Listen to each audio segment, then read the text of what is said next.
Ini adalah Porsche 911 Turbo S generasi 992. Generasi ini sendiri pertama kali diluncurkan pada tahun 2020. Sementara varian turbo itu pertama kali keluar pada tahun 1975 dengan teknologi turbo dari dunia motorsport yang saat itu masih jarang digunakan di jalan raya. Nah, penasaran nggak nih dengan detail dari 911 Turbo S ini?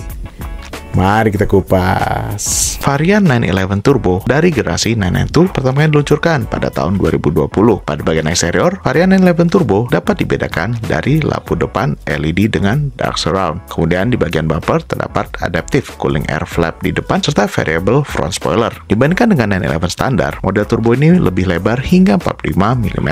Untuk velgnya, 911 Turbo S menggunakan model flashbox berukuran 20 inci di depan dan 21 inci di belakang. Terakhir, pada bagian belakang terdapat air intake melalui grill hitam dengan trim silver untuk mesin. Kemudian ada rear wing yang lebih besar 15% dibandingkan 911 biasa untuk menambah downforce. Selanjutnya terdapat LED stripe di belakang dan khusus opsi lightweight package mendapatkan sports exhaust system dengan tailpipe berwarna hitam. Masuk ke dalam terdapat instrument cluster yang terdiri dari dua layar 7 inci yang mengapit tachometer. Kemudian terdapat layar infotainment berukuran 10,9 inci di tengah dengan sistem PCM yang sudah mendukung Android Auto dan Apple CarPlay serta dilengkapi dengan audio premium Bose 12 speaker. Interior mobil dilapisi dengan bahan kulit dengan jahitan yang terinspirasi dari 930 Turbo. Dan terdapat aksen carbon fiber dan trim silver di dashboard. Untuk setirnya menggunakan model GT Sport yang dilapisi kulit dan dilengkapi dengan thumb rest dan 12 o'clock marking. Mobil ini dilengkapi dengan opsi Sport Chrono Package yang terdiri dari timer di tengah dan kemudian ada Sport Response Button dan Porsche Track Precision App. Mobil juga dilengkapi dengan lightweight package yang terdiri dari jok strut karbon, jok belakang yang dihilangkan, peredam suara dikurangi, dan kaca lightweight sehingga mobil ini lebih ringan hingga 30 kg. 911 Turbo dilengkapi dengan mesin flat 6 3080 cc twin turbo dengan turbo yang lebih besar dari generasi sebelumnya. Kemudian juga terdapat interior piezo dan exhaust manifold dari 911 GT2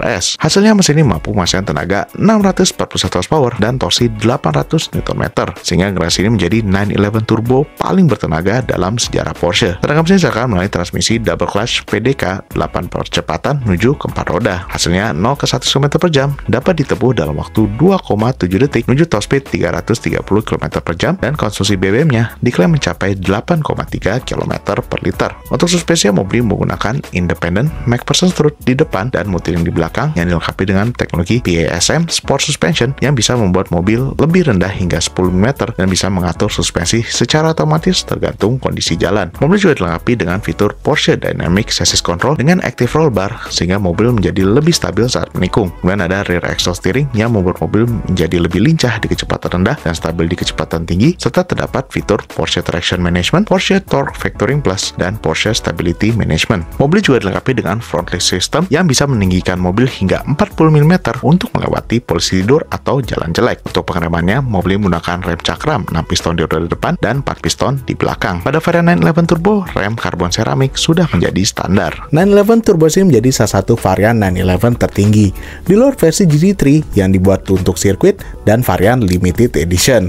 Nah, jika kalian tertarik dengan 911 Turbo, kalian bisa cek nih Rocket Motor Company, dealer spesialis mobil mewah, karena mereka bisa membantu kalian untuk membeli mobil mewah langka seperti mobil ini.